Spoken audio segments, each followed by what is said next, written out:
Sally Nugent and John Kay were back on the BBC Breakfast sofa on Tuesday. BBC Breakfast hosts Sally Nugent and John Kay spoke with guests Georgie Maynard and Tom Riley on Tuesday's show, announcing the pair had both been diagnosed with brain tumours. Before speaking with their guests via video link, John explained, "Now, a new campaign group formed by patients, their families, and their advocates is calling on the government to spend more time researching brain tumours and improve access to clinical trials." Sally continued, "More than 12,000 people are diagnosed each year with a primary brain tumour, including 900 children and young people." John went on, "They are the biggest cancer killer of children and adults under the age of 40 in the UK," as Sally added, "More than 5,400 people lose their lives to a brain tumor every year." Introducing their guests, John said, "We're joined now by two of those campaigners, Georgie Maynard and Tom Riley, both of whom were diagnosed with brain tumors.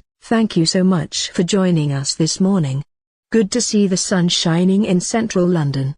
Georgie, do you want to explain, to start with, why this matters so much to you? Because it's personal, isn't it?" Georgie went on to explain how people are diagnosed with the illness and the prognosis doctors gave her. Speaking about how important it is, Georgie told John, "Yes, it is. I mean, what I find extraordinary about the situation is that you're diagnosed with a GBM or glioblastoma. For me, you're told how long you have left to live. You're not given, oh, you could try this, or try this. You're told your life expectancy.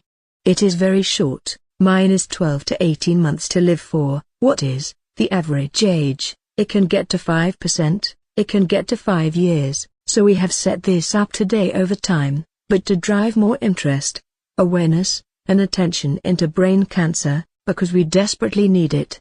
We haven't had any real change in our treatment for decades and decades, and we need that to change." Turning to Tom, Sally continued, "And Tom, I know that your own diagnosis wasn't straightforward.